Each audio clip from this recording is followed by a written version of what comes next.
और सभी युगों में इतना पाप नहीं होता था। हम इस कलयुग में कैसे बचें? तुम थे क्या? किसका प्रश्न है? जब राम जी त्रेता युग में अवतरित हुए ना, तो ऋषियों को जैसे कोई मुर्गे की हड्डी खा खा के नहीं रख देते, ऐसे ऋषियों की हड्डी के ढेर थे। कलयुग में तो कहीं नहीं सुना होगा कि महात्मा को जिंदा आदमी खा रहा है, नहीं सुना ना। त्रेता युग में भगवान राम ने पूछा हड्डियां किनकी हैं, तो ऋषियों ने कहा जान करके अनजान की तरह पूछते हो प्रभु, ये सब ब्रह्म ऋषियों की हड्डियां राक्षसों ने खाकर जमा कर दी। क्या कहोगे अब कलयुग को? कलयुग बहुत सम्माननीय युग है, इसे तुम समझ नहीं पा रहे। और युगों में मानसिक पाप का भी दंड नरक भोगना पड़ता था। कलयुग में मानसिक पाप का दंड नहीं है, जो शरीर से करोगे उसी का है। कलिकर एक पुनीत प्रतापा, और मानस पुण्य होए और नहीं पापा।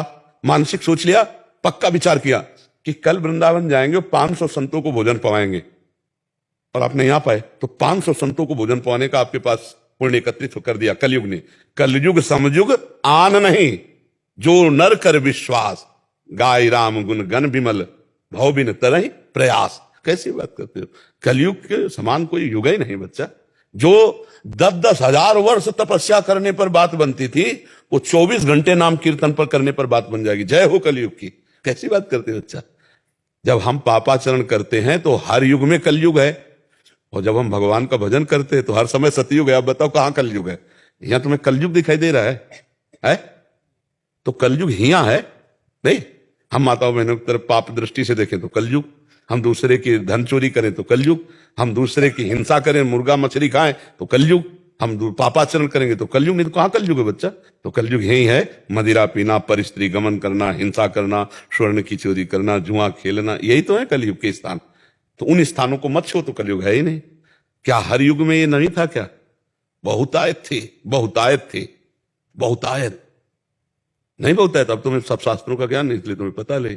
शराब न पिए, पराई माता बहनों की तरफ गंदी दृष्टि न करे, जुआ न खेले, मांस न खाए, हिंसा और चोरी न करे। ये 5 चीजें न करे, कलयुग एकदम तुम्हें सहयोग करेगा, कभी बाधा नहीं पहुंचाएगा।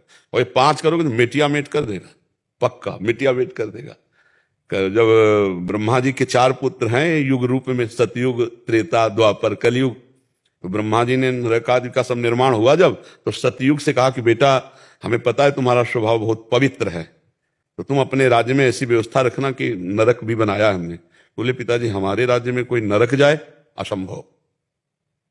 तो त्रेता से कहा तो उन्होंने कहा बड़े भैया जिस मार्ग में जाएंगे उसी मार्ग में, मतलब हमारे भी राज्य में कोई नरक तो बड़ा कठिन है। द्वापर से कहा तो उनका पिताजी आपकी आज्ञा पालन करने की चेष्टा करेंगे। तो कलयुग से कहा तो बोले जैसे बड़े भैया ने कहा हमारे राज्य में कोई नरक नहीं जाएगा, ऐसे हम कह रहे हैं कि हमारे राज्य में कोई बिरला स्वर्ग या परम पद प्राप्त करे, सबको हमारे राज्य में नरक हाउसफुल रहेगा। क्यों? क्योंकि मदिरा पीना ये स्वभाव बन चुका है, अपवित्रता भरी हुई। यही सब स्वागत में तो परोसा जाता है और कहा जाता है वीआईपी पार्टी हुई है। तो ये सब नरक की बातें, और ये छोड़ दो तो अभी आनंद है। आप बोलो कहां कलयुग किसको परेशान कर रहा है? अब आप गंदी बातें करोगे तो चाहे जो युग हो परेशानी तो आ ही जाएगी।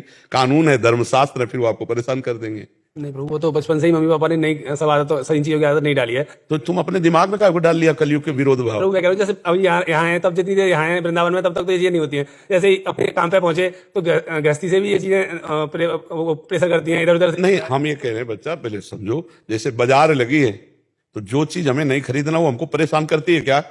लगी अपनी अपनी बाजार लगी भाई, सब चीज बिक रही। अब हमको जो चीज खरीदनी हमें उस दुकान में खड़े हो जाना है। अब हम ये तो नहीं कह सकते कि पूरी बाजार हटा दी जाए, हमको तो केवल श्री जी के लिए इत्र चाहिए, तो इत्र के सिवा पूरी बाजार में नहीं, ऐसा तो नहीं हो सकता। कहीं मुर्गा भी कट रहे हैं, कहीं बकरा बिक रहा है, कहीं शराब बिक रही, कहीं तुमको क्या चाहिए?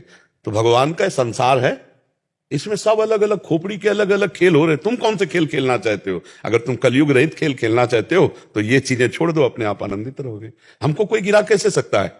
हमको कोई कैसे गिरा सकता है? हम ना पिए तो कोई कैसे पिला देगा, हम ना खाएं तो कोई कैसे खवा देगा, हम ना करें तो कोई गलत हमसे कैसे करा देगा?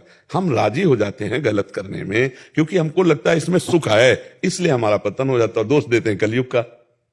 सो परत दुख पावई, सिर धुनि धुनि पछताए, काल ही कर्म ही ईश्वर ही मिथ्या दोष लगाए। नाम जप करो, गंदे आचरण मत करो, कभी कलयुग नहीं। हमें बताना कभी मिल जाए कलयुग तो। अब गंदे आचरण करोगे तो चाहे जो युग हो, डंडा चलेगा, हृदय जलेगा, दुर्गति भोगनी